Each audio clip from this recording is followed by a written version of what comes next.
사람의 체온은 36도 5분쯤 된다고 하죠. 바로 이 체온은 건강을 나타내는 가장 중요한 지표입니다. 그래서 저체온으로 온갖 고생을 하는 사람들이 1도만 높여주면 그 면역력이 5배가 증가된다고 하죠. 1도가 떨어지면 면역력이 30%가 감소되어진답니다. 노인이 되어지면 여러 가지 질병에 노출되어지는데 그것은 36도 5분쯤 되는 우리 체온이 0.5도가 내려가기 때문에 온갖 고통과 질병에 노출되어진답니다. 0.5도의 비밀입니다. 체온이 0.5도만 떨어져도 실컷 자고 아침에 일어나는데 피로감을 느낀답니다. 손발이 차갑고 저려집니다. 관절, 근육 등에 항상 통증이 떠나지 않습니다. 소화는 안 되고 설사, 변비로 고생을 합니다. 먹는 양에 비해서 살이 찐답니다.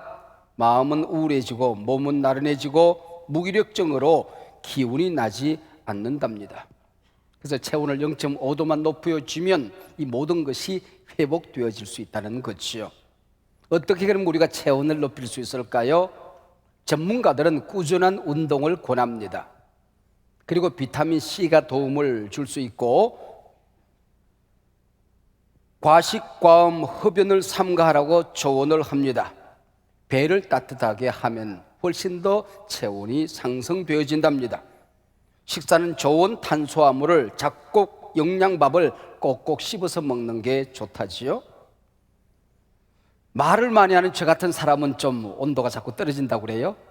입을 열기 때문에 혓바닥이 자꾸 노출되어지기 때문에 체온이 떨어진답니다. 화를 잘 내는 사람도 체온이 잘 올라가지를 않는답니다. 그 사람을 미워하지 말아라, 따뜻한 마음을 가지라. 그것이 체온을 유지하는 비결이다라고 조언을 합니다.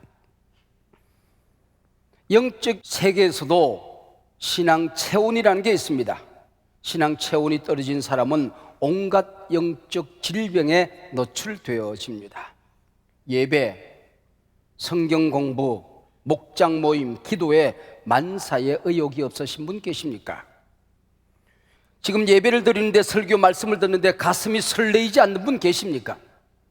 그 말씀이 내게 와서 부딪히는 감동이 없으신 분 계십니까? 신앙생활의 기쁨을 잃어버리신 분, 가정생활, 교회생활의 행복을 잃어버린 분이 계십니까? 헌신하고자 하는, 충성하고자 하는 열정이 식으신 분 계십니까? 하나님을 생각했는데 가슴이 설레이지 않고 내 교회를 생각하는데 가슴이 뛰지 않는 분이 계십니까? 당신은 지금 신앙 저체온증에 걸려 있는 것입니다. 지금 신앙 저체온증에 걸린 당신은 일어나야 할 때입니다. 성령의 불을 받아야 당신이 삽니다. 당신이 살아야 당신 가정, 한국 교회가 살아납니다. 지금은 은혜 받아야 할 때입니다. 진흙탕에 돼지가 빠지고 양이 빠지면 돼지는 거기에 들어누워서 편안히 쉰답니다. 근데 양은 그 진흙탕에서 나오려고 몸부림을 한다지요. 당신이 하나님의 양이라면 실패의 자리에 들어누워 있어서는 아니 됩니다. 일어나오려고 몸부림을 해야 됩니다. 절망의 자리에서, 낙심의 자리에서, 널브러진 그 자리에서 진흙을 털고 일어나야 한단 말입니다. 가룟 유다도 베드로도 똑같이 주님을 부인했습니다. 그러나 가룟 유다는 포기했습니다. 절망했습니다. 좌절했습니다. 목매달아 자살하고 창자가 터져서 죽었습니다. 그러나 베드로는 회개하고 교회의 기둥이 되었습니다. 내가 지금 실패의 자리에 있다고 하는 것, 문제에 부딪혀 있다고 하는 것, 이것은 그 자리에서 덜어 누워 있어도 좋다는, 네 신앙이 거기서 정지되어도 좋다고 하는 표시가 아니라 방향을 표시하고 있는 것입니다. 포기해도 좋다는 뜻이 아니라 새로운 신앙의 세계를 향하여 도전해 보라는 것입니다. 여러분 앞에 펼쳐지는 모든 신앙의 기회를 내 것으로 만들어서 전에 없는 신앙의 부흥을 경험해야 한다는 것을 우리에게 가르쳐주고 있는 것입니다. 오늘 본문 명절에 예수님과 제자들이 예루살렘에 올라갑니다. 우리나라에는 명절이 되면은 대개 객지 나가 있던 사람들이 고향으로 돌아갑니다. 근데 이 나라 유대 나라는 이곳저곳 도시와 시골에 있는 사람들이 수도 예루살렘으로 몰려들어서 큰 명절을 즐겼습니다. 우리나라가 고향 중심 명절 문화라면 이 나라는 성전 중심, 예루살렘 중심, 하나님 중심 명절 문화를 가지고 있었습니다. 오늘 본문 바로 이 명절에 예수님께서 베데스다 연못가에 가셔서 38년 된 환자를 고쳐주셨다 하는 얘기죠. 교회밥 좀 잡수신 분들 가운데 이 얘기 모르시는 분이 있겠습니까? 아마 여러 차례 설교도 들으셨을 것입니다. 이때부터 베데스다라는 이름이 참 유명해진 것 같습니다. 예루살렘에 있는 이 베데스다, 제가 한번 찾아보았더니 베데스다 병원, 베데스다 교회, 베데스다 요양원, 베데스다 기도원, 베데스다 한의원, 베데스다 대학교, 베데스다 합창단, 베데스다 호텔, 베데스다 옷가게, 베데스다 게임, 베데스다 스포츠 마사지까지 있더라고요. 안 붙는 곳이 없습니다. 오늘 본문의 문이 확 열려지면 그 후에 그렇게 되어져 있습니다. 지금까지 예수님의 사역이 갈릴리 사역, 사마리아 사역에 머물다가 바로 베데스다 쪽 예루살렘 사역으로 옮겨졌다 하는 것을 설명하고 있는 것이죠. 제자들은 갈릴리 천부들이었습니다. 그들이 수도 서울에 올라갔을 때에 명절의 황홀경 속에 빠져 있었습니다. 명절 잔치에 정신 넋을 잃어버리고 있었습니다. 바로 이때 예수님께서는 그 황홀경에 매몰되어 계시지 아니하고 그늘진 곳, 외로운 곳, 가난하고 병든 사람이 모여있는 곳 베데스다로 가셔서 아무도 도와줄 수 없는 한 환자를 고치셨다 하는 얘기죠. 오늘 본문은 이 연못이 양문 곁에 있었다라고 설명을 덧붙입니다. 여러분, 우리가 잘 알죠? 양문은 느헤미야가 성벽을 수축할 때에 제일 먼저 수축한 문이 양문 아닙니까? 여기 양문은 양을 사고 파는 곳, 이곳에서 양을 사고 준비해서 예배하고 제사 드리는 곳입니다. 왜 양문을 제일 먼저 수축했을까요? 하나님과의 관계가 회복되어지는 것은, 끊어진 은혜가 이어지는 것은 예배가, 제사가 살아나야 한다는 뜻입니다. 여러분의 예배가 살아나면, 하나님과의 만남이 살아나면, 심령이 하늘로 연결되어지면 교회는 일어나는 겁니다. 여러분의 가정은 불이 붙는 것입니다. 나라는 살아나는 것입니다. 이 민족 역사는 새로워지는 것입니다. 신앙 저체온증이 걸려있는 사람들, 바로 양문이 수축되어져야 한다. 베데스다에 널브러져 있는 환우들이, 병든 영혼들이 일어나야 한다는 것입니다. 그리고 오늘 본문 3절 4절에 또 다른 설명을 덧붙입니다. 베데스다에 전해오는 전설을 하나 소개합니다. 괄호 안에 넣어서 설명을 합니다. 원문에는 없는 것인데 이것을 붙여야 이해가 되어지고 설명이 되어져서 고대에 덧붙인 설명입니다. 전해오는 얘기에 의하면 이 베데스다의 물이 가끔 부글부글 끓었답니다. 누구든지 먼저 들어가면 어떤 병에 걸렸든지 낫는다고 하는 전해오는 얘기가 있었다, 그렇게 말합니다. 아마 모르기는 하지만 이 베데스다가 온천물이었던 것 같습니다. 가끔 온천이 솟구칩니다. 그래서 피부병에 걸린 어떤 사람들이 몇 번 목욕을 하다가 어려운 병이 나았다는 소문이 전해지면서 이런 전설이 만들어진 것 같습니다.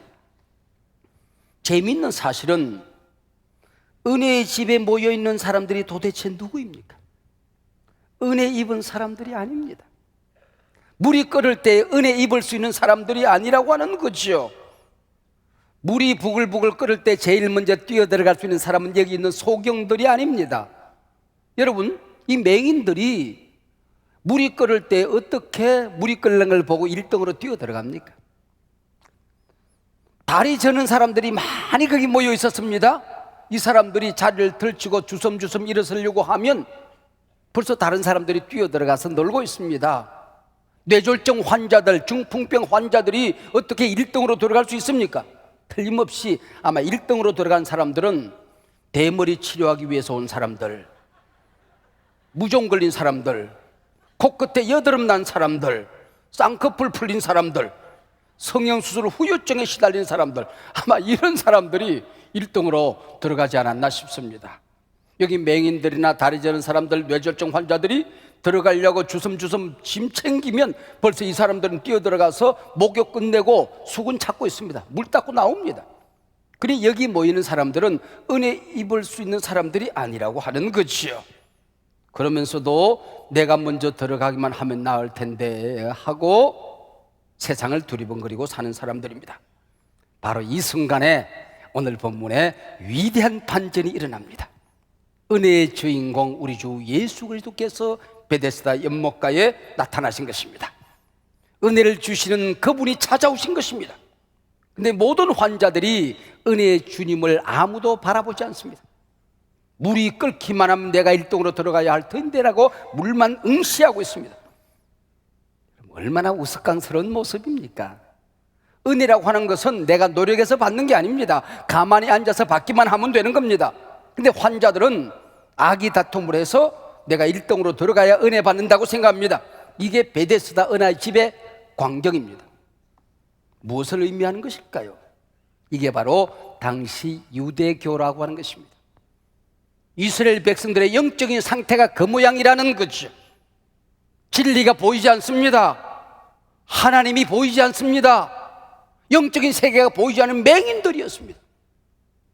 지도자라는 자들이 나라를 일으키고 공동체를 일으켜야 되는데 자기 혼자 서 있을 수 없는 다리 저는 사람들이었다고 하는 것이죠. 언제나 하나님의 생각으로 충만해야 되는데 뇌졸중에 걸려서 생각이 정상적이 아닙니다. 컨트롤 타워가 무너졌습니다. 뇌 신경이 무너진 사람들이 이스라엘의 종교이고 이스라엘 지도자였다고 하는 것이죠.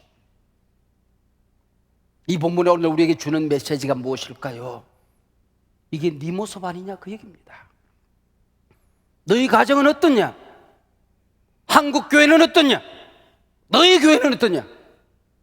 너희 교회가 베데스다 연못가에 모여있는 그 환우들의 모습이 내 모습은 아니냐 그 얘기죠.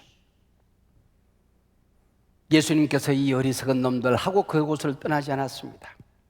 그 중에서도 가장 가련한 한 환자, 38년 된 환자를 찾아가십니다. 예수님은 언제나 seeking God, 찾아가시는 하나님이시죠. 누구를 찾아갔습니까? 예루살렘까지 올라왔으니까 권력가들을 찾아가서 왕족들을 찾아가서 앞으로 내가 이 구세주의 사역, 복음 사역을 감당해야 되는데 뒷배경이 되어달라고 요구할 수도 있었을 터인데 그러지 않았습니다. 예루살렘 축제의 황홀경 속에 소외된 사람들, 그늘진 곳에 있는 사람들, 아무도 돌봐주지 않는 사람들, 한숨과 신음과 절망 가운데 빠져있는 그곳을 찾아가셨다는 얘기죠.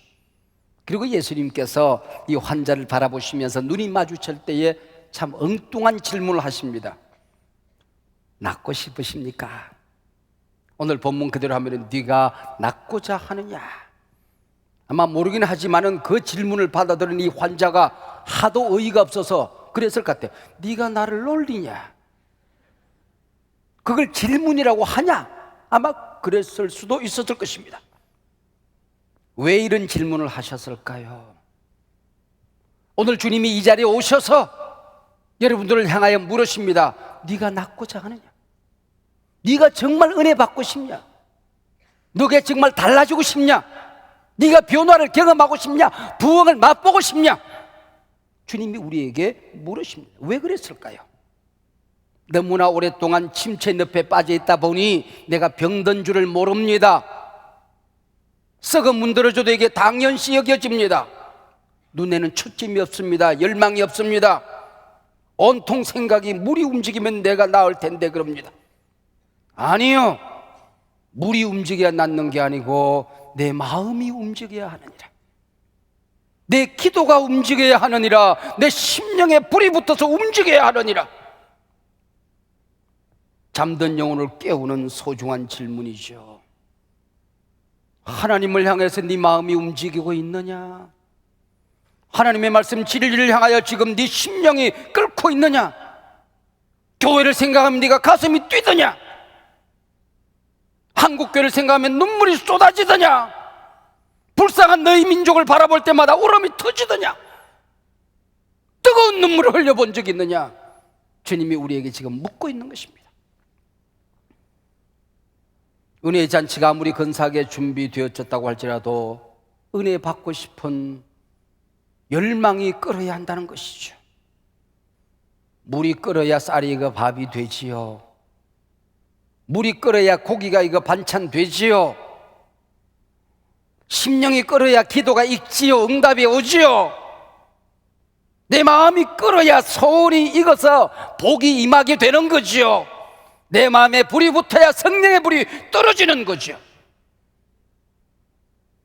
절망 가운데 계신 분 계십니까? 힘을 잃어버리고 다리가 후들거리신 분 계십니까? 죄에 빠져 영적인 침체 늪에서 허덕이는 분 계십니까? 인생의 막다른 골목에서 갈 길이 없어서 가슴을 채하는 분이 계십니까? 절망만 하고 있는 것은 사랑의 하나님을 의심하는 것입니다. 힘을 잃어버렸다고 좌절하는 것은 능력의 원천인 하나님을 무시하는 것입니다. 죄 지었다고 포기하는 것은 십자가를 무시하는 것입니다. 우리 주 그리스도 예수의 피 흘리심을 무효화시키는 것입니다. 인생의 막다른 골목에서 좌절하는 것은 부활의 주님을 무시하는 것입니다. 예수님께서 네가 낫고자 물으실 때에 38년 된 이 환자, 주여 살려주세요, 낫고 싶어요, 한 번만 걸어가면 좋겠어요 라고 매달려야 옳았을 터인데 이 환자 뭐라고 대답합니까? 주여, 물이 움직일 때 나를 못에 넣어줄 사람이 없어 내가 가는 동안 다른 사람이 먼저 물에 들어가나이다. 동문서답, 현문우답, 남을 원망하고 있습니다.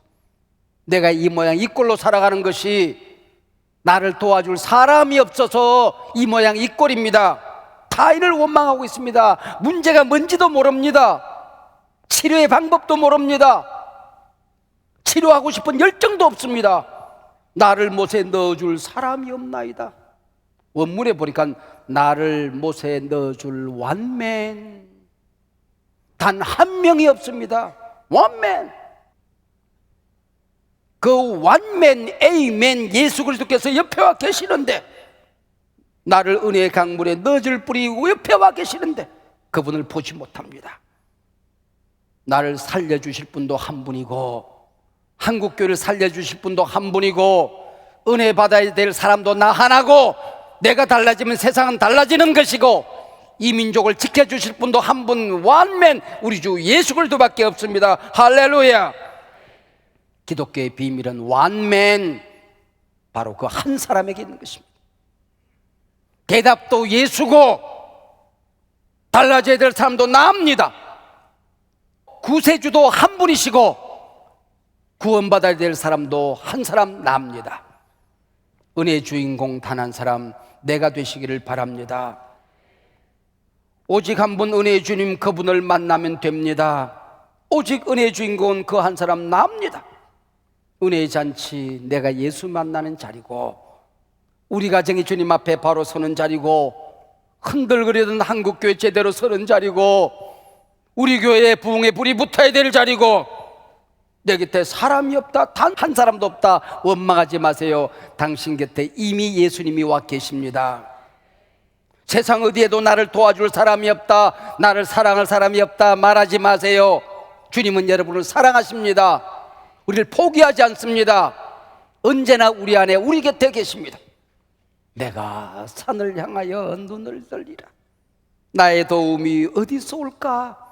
나의 도움은 천지를 지으신 여호와에게서로다. 할렐루야. 이 불쌍한 환자를 고치신 우리 예수님 말씀하십니다. 일어나라, 내 자리를 들고 걸어가라. 늘 있던 그 자리에서 일어나라, 문제를 들고 일어나라 가라. 냄새나는 것 들고 일어나 가라. 온갖 아픔 들고 가라. 새롭게 살아보자, 달라져 보자. 주님 말씀하십니다. 불 받으면 되는 거예요. 주님 만나면 되는 거예요. 내가 달라지면 모든 게 달라지는 거예요. 오청 상가 시절입니다. 유치원 땅, 마도동 땅을 사놓고 건축을 기다리던 때에 오래전에 함께 만났던 고 황수관 박사를 어떤 집회에서 만났어요. 목사님 오랜만입니다. 얼굴이 안 좋아 보입니다. 종합검진 한번 해보시죠. 종합검진 한 적 있으십니까? 뭐 몸뚱아리 생기고는 종합검진 해본 적이 없으니까 오세요. 제가 해드릴게요. 그래서 병원에 가서 서울역 앞에 있는 종합검진센터에 가서 검사를 이것저것 하는데 황 박사가 얼굴이 하얘지더라고요. 빨리 가서 조직검사하고 빨리 수술부터 먼저 하세요 그러더라고요. 아, 이게 끝이구나 하는 생각이 왜 그렇게 들지? 우리 교인들이 아프다고 그럴 때는 제가 용기를 줍니다. 신방 가서 안수하고 당장 수술하고 깨끗해져서 외양간에서 나온 송아지같이 뛸 거다 그러고 막 축복하거든요. 근데 내가 아프니까 외양간에서 나온 송아지는 고사하고 쥐새끼도 안 보이더라고. 얼마나 걱정이 되는지. 그 5층 예배당에서 새벽 예배를 마치고 교인들이 다 떠나고 난 다음에 혼자서 기도하다 울음보가 터져버렸어요. 살려주세요, 살려주세요. 하나님께 내가 매달렸으면 하나님, 저 예배당은 지어놓고 내가 죽어야 되지 않겠습니까? 그랬더니 하나님이 걱정하지 말거라, 편안히 가거라. 예배당 건축은 건설 회사가 하지 네가 하냐? 하나님, 제가 전도 좀 하고 죽어야 되지 않겠습니까? 네가 언제 전도했노? 교인들이 전도하면 된다. 편안히 오거라 그러시더라고. 그러다 죽는구나 지금. 그러면서 제가 하나님 응답을 받았는데, 종아, 너는 너의 은혜만 받을지어다 그러더라고요. 종아, 너는 네가 받을 은혜만 받으면 된다. 네가 건축이 어떻고 전도가 어떻고 걱정하지 말아라. 네가 은혜 받으면 된다. 네가 달라지면 된다. 네가 불 받으면 된다. 그랬군요, 그랬군요. 불 주세요. 근데 갑자기 배가 아프니까 새벽에 그 위장 아파 보셨습니까? 여러분, 이게 싸늘하고 되게 통증이 심하게 오거든요. 늘 여기 아프거든요. 그래서 손을 여기다가 명치에다가 댔는데 내 손이 아니라 주님의 손이라고 믿어지기 시작하는 거예요. 그리고 내 손을 얹었는데 불을 얹은 것 같은 느낌이 있더라고요. 실제로 뜨거워졌는지 불이 왔는지는 모르겠어요. 근데 내가 뜨거워진 것은 사실입니다. 몸이 실제로 뜨거워졌는지 아니면 마음이 뜨거운지는 몰라요. 그러나 내 손이 불처럼 뜨거워졌다고 나는 느끼는 겁니다. 그때 주님께서 나를 만지셨다는 확신이 들었습니다. 그 백마마을 공원길을 걸어오면서 하늘을 쳐다보고 울기 시작했습니다. 하나님이 만지셨어. 우리 예수님이 오셨어. 성령이 나를 만지셨어. 만지셨어. 고치셨어. 그리고 믿음을 가지고 수술 받겠다가 돈 몇 푼 모아놓은 걸 몽땅 다 임지가 없어서 몇 달 동안 고생하는 친구에게 보내버렸습니다. 하나님 이제 알아서 하세요. 알아서 하세요. 큰 수술 했을까요? 안 했을까요? 수술 안 했지. 나았을까요? 안 나았을까요? 나았으니까 간증이라고 하지. 하나님이 그때 만지셨습니다. 지금 깨끗해졌습니다. 만진 것은 내 몸이 아니고 내 영혼이었습니다. 싸늘하게 식은 내 마음을 만지셨습니다. 주님 오셔서 여러분을 만져주시기를 원합니다. 주여, 제가 여기 있나이다. 나를 만져주시옵소서. 제가 달라지기를 원합니다. 주님 만나기를 원합니다. 불 받기를 원합니다. 뜨거워지기를 원합니다. 신앙의 열정이 살아나기를 원합니다. 주여 도와주시옵소서. 오순절 다락방 이 자리가 되게 하여 주시옵소서. 갈멜산 제단 이 자리가 되게 하여 주시옵소서. 안전명이 일어나는 자리 이 자리가 되게 하여 주시옵소서. 주님이 여러분을 일으켜 주실 줄로 믿습니다. 불이 임하게 될 줄로 믿습니다. 냉랭한 심령이 뜨거워지게 될 줄로 믿습니다.